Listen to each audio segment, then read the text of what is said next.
Today, I'm going to be showing you guys how to make an unbreakable and resettable Minecraft map. My name is Legend, and let's get started.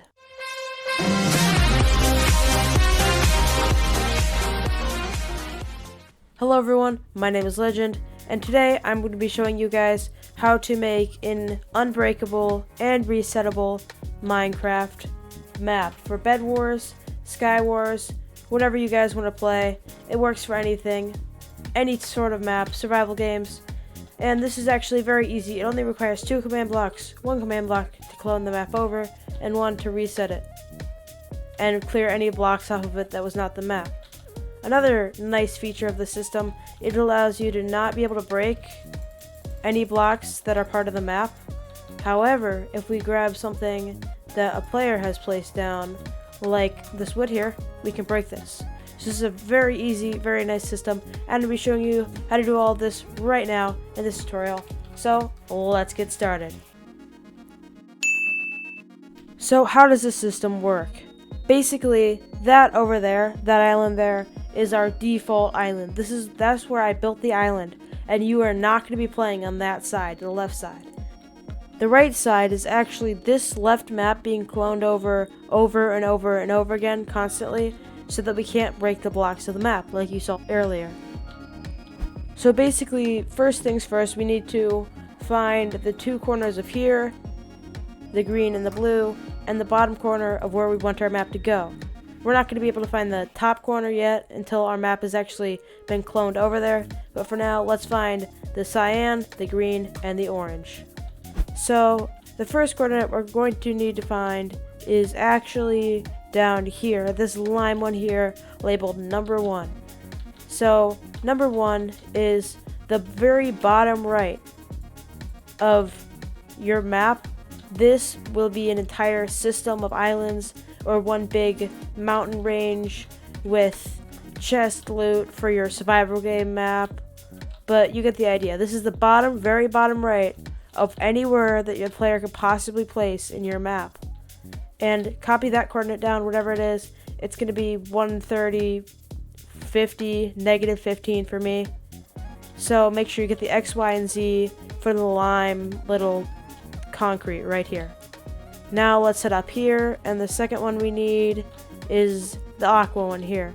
So we need this. This is number 2. This is the cyan.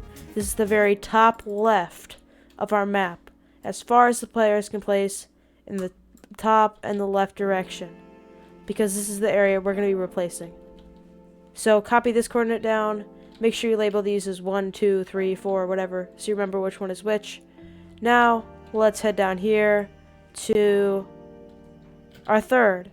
This is the orange concrete. Copy down this. This is number 3. This is going to be the very bottom right of wherever your map is going to be.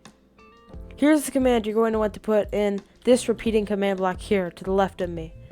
So as you can see, this just has a bunch of random numbers, but now hopefully you'll understand what those numbers are.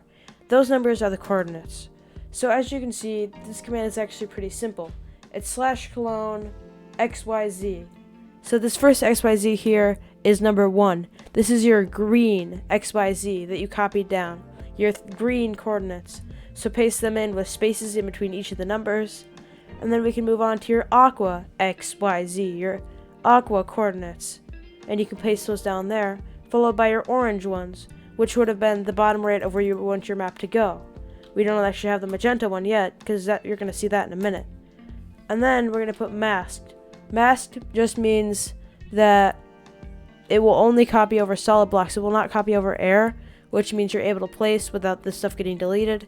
And then normal. You just have to put normal at the end, just to make sure there's nothing extra special with it.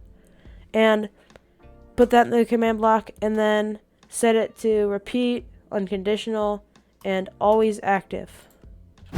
And now you should see the other island appear there, and to make sure it's constantly being copied over there, just break some blocks to make sure it is fully loading, fully working, try to do everything right. And if you're on a laggy device or a laggy server, you may want to up the tick delay to maybe 2 or something, just to make sure so this isn't going off literally every single tick.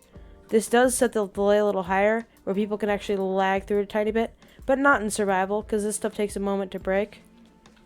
So that might be something you want to do if your server's laggy, or you just want to clear up some space. So now we have that system all set up, and you're already halfway done.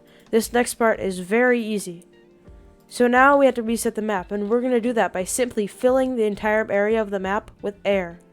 Which doesn't even matter, because seconds later, your old map is going to be loaded right there, like this. So you can see that everything gets deleted for a few seconds, and then it appears back, with everything gotten rid of, except for the stuff that was out of range.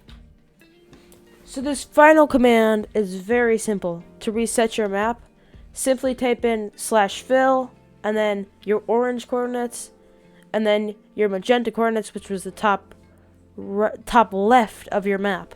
After you've pasted it in, you can find the top left of your map, which is very simple. I just put the little thing up there. And air. You just simply want to fill this with air. This is just the basics of the /fill command. Now, once you type that in your command block, set it to needs, redstone, and impulse, and we can hit this button, and bam, it'll be reset. You notice no difference because there wasn't. We need to place some blocks ourselves that wasn't already placed by the map. So let's just spam some random stuff all around here, doesn't even matter. And we'll head back here and fall off the edge, and then we'll bounce back up here and reset. Our map is completely back to normal. And that's it. That's the rest of the tutorial. However, because you made it to the end, I want to show you guys something special. So remember how I said you have to find the area the players could possibly travel in your world. And the problem is, if you're in a void world or something like that, where you've built Skywars Islands, people could travel infinitely far, which is where this block comes in handy. Type in /give at P, which is the nearest player, or yourself in this instance. Border block, like that. Enter, and you have this red wall. So what this red wall is, this is a wall that essentially places barrier blocks from world height 256 all the way to 0. So people cannot possibly get past this in creative or survival like this. This is quite cool, and it allows you to easily set up a barrier without having to use barrier blocks or stuff like that. So what you would do is you would simply go out here and make a square out of these blocks. So these are very convenient, very nice for map makers, and I'm glad these are in the game because they also have this cool little particle texture I really like. So this is all around good block. I'd recommend using this if you want to make some nice contained Bed Wars maps. If you guys did enjoy this tutorial, be sure to like, subscribe, all that stuff. Anyways, thank you guys all for watching, and I will see you in the next video. Bye!